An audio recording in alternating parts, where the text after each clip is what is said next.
Of course, on the heel of Survivor Series, which SmackDown basically lost 4 matches to 3, even though most of the champion versus champion matches they actually freaking won.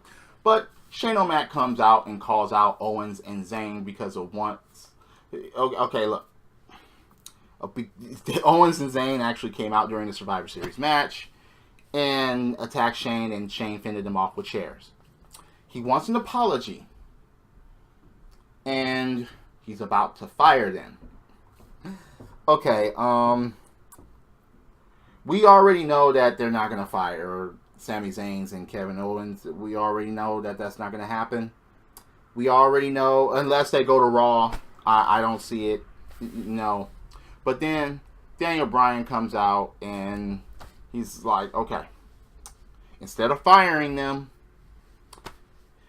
Daniel Bryan was like, all right, look, the roster wants to get their hands on them, and the roster just might, because now they have the chance, because they're going to be in the lumberjack match against the New Day. Okay.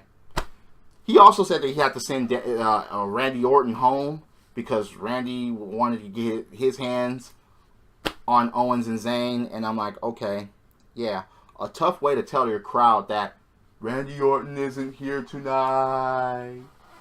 But anyway, a lumberjack match, okay, a tag team lumberjack match. All right, that's fine. So you get Shelton Benjamin against Jey Uso in a pretty cool one-on-one match. Shelton Benjamin hits pay dirt, and Shelton Benjamin wins because I guess they're trying to hype up that, okay, the next shot is going to be with Shelton Benjamin. And okay, look, basically the Usos call them American Alpha 2, which is pretty much the case with Shelton Benjamin replacing Jason Jordan. I'm sorry, Chad Gable, man. They're trying to build personality with him, but it's just not cutting it. But at least he's getting more of a reaction than Jason Jordan is. But I just don't see them winning the tag team championships. I see Sami Zayn and Kevin Owens winning the tag team championship, and I'll explain why a little bit later on. So, you get Owens and Zayn, speaking of which, they try to recruit Baron Corbin as a lumberjack that's going to be on their side, and Corbin's like, look, I don't even like you guys. He basically just walks away. They go to Bobby Roode, and Bobby Roode basically turns them down too. Okay, yeah, we're going to play this game, huh? We're going to play the game of you walking around the whole freaking roster, or some of the roster, and you're going to Jodeci. You're basically going to be like, please, please help us. We can't do this alone. You should have thought about that before, costing SmackDown part of the victory at Survivor Series. What, did you think that everyone was going to let it slide? No. But, okay. Naomi is doing her makeup. Well, she's getting her makeup done in the back. Oh, okay. Ruby Riott, Liv Morgan, and Sarah Logan. Now they're on SmackDown Live. And they jump Naomi. And I'm like, get her, beat her down. Becky Lynch shows up and she gets jumped too. And she gets beat down as well. So, between Raw and SmackDown, 6 new women are on the roster from NXT. Okay, they're trying to liven up the women's division. And it's like, you better. Because the women's division was just sorry on both fucking shows. This helps a lot. So, but to do it in faction style, I'm just like, okay, so Raw did the faction now, SmackDown has to do a faction. Why? Why couldn't these women just do individual things instead of just having a faction? Especially since Paige, I don't even think she needs a faction. She's already a clear and present threat. She is. I mean, but anyway.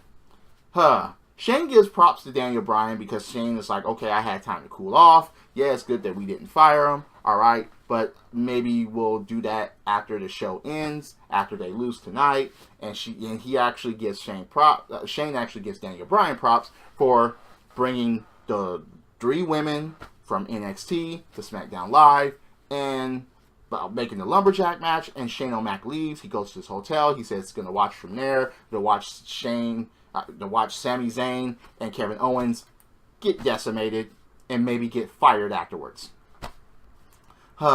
So, the premiere of the Bludgeon Brothers, well, the repackaging of Luke Harper and Eric Rowan against the Hype Bros. In marking out fashion, I cheered this match because I can't stand Mojo Rawley. And Zack Ryder, you know, even though I remember he put himself over and got screwed over, and it's funny because he needs one world championship in order to be a Grand Slam champion, but it's never ever going to happen. He's won tag team, intercontinental, and U.S. titles. But yeah, the Bludgeon Brothers basically run through the Hype Bros.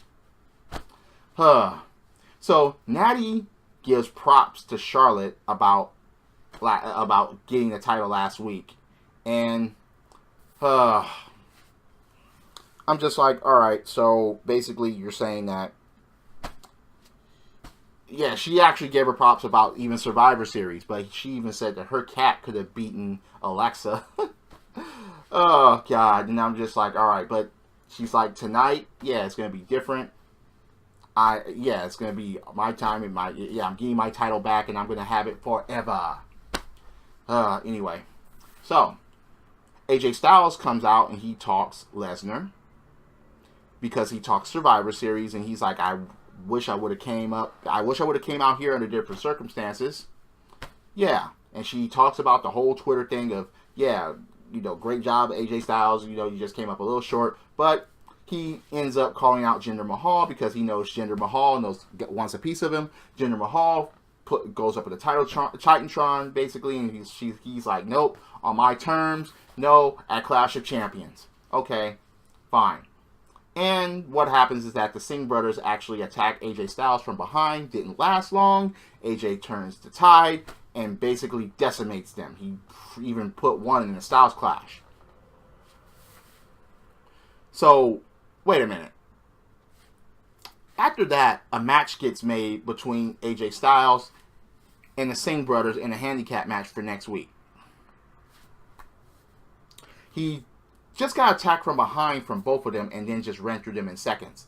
You're telling me a handicap match is really necessary? We just saw it. But anyway, that doesn't make any sense to me. Natalya versus Charlotte basically ends in a no contest. Why? Because Ruby Riott, Liv Morgan, and Sarah Logan come out and basically attack both Charlotte and Natty. They're putting their stamp on everything. Okay, fine. Alright, it's no contest. They asked Daniel Bryan about it, and he's like, no comment. Sami Zayn and Kevin Owens reminds Daniel Bryan not to fire them because, you know, they're a good commodity on Smackdown Live. You know, they're good talent. Nope, don't fire him later on tonight. It wouldn't be right. It wouldn't be fair. Okay. So we actually have this handicap match. And the funniest thing about this handicap match is that whenever Sami Zayn basically went out the ring, he got beat down by the lumberjacks. But it took one miscalculation from Baron Corbin to hit Bobby Roode, who I think is going to get the next title shot for the United States Championship. And then a big brawl ensues over all the freaking lumberjacks. Okay, alright, fine. And throughout the midst of the freaking brawling and stuff like that, the New Day actually freaking loses to Sami Zayn and Kevin Owens. So, by beating the New Day, I think they're going to be in line for a tag team title shot. And maybe instead of Shelton Benjamin and Chad Gable, it will be Sami Zayn and Kevin Owens. And well, what do you know? Kevin Owens will be a Grand Slam champion if that happens. But after the match, Kevin Owens basically runs away, leaving Sami Zayn alone. Sami Zayn tries to run away and gets caught by Xavier Woods. Gets pulled back and basically gets decimated by the New Day. Kevin Owens is running, and he's running away, and he sees Daniel Bryan, and he's like, no, you can't fire us. You can't fire us. He basically gets on his knees, and he's like, I'll suck you. Yeah, he basically tried to Miz his way into keeping a job. I'm surprised he didn't try to undo Daniel Bryan's pants. That would have been hilarious. Or it would have been funny if Kevin Owens was like, come on, please, I'll Miz you. I'll Miz you. Don't fire us. But Daniel Bryan was like, I'm not going to fire you. I was never going to fire you. But next week, Kevin Owens has a match against Randy Orton. And Kevin Owens at first was like, no. And then he's like, okay, all right, thank you. So he gets a little humble there because, of course, you know, his job is basically in jeopardy on SmackDown Live. But anyway, that was SmackDown Live. And I'm like, all right. So the whole Survivor Series thing is past. And, I mean, at least there were a little bit of consequences. I mean, Kevin Owens will face Randy Orton next week. I mean, yeah, I don't know. But anyway, what do you think about the show? Do you think I'm full of shit? Do you agree with what I'm saying? Please leave a comment below. Hit that like button, hit subscribe, set up those notifications. I'm always open for a debate about wrestling. Disagree? Comment below. If you agree, hey, it's all good. I mean, I'll most likely respond. And if you disagree, or hey, words don't hurt my feelings. Drop kicks, body slams, throwing motherfuckers over top rope, both feet hitting the floor. Yes, I'm a wrestling fan. This is the theme, and I'll see you later. Credits.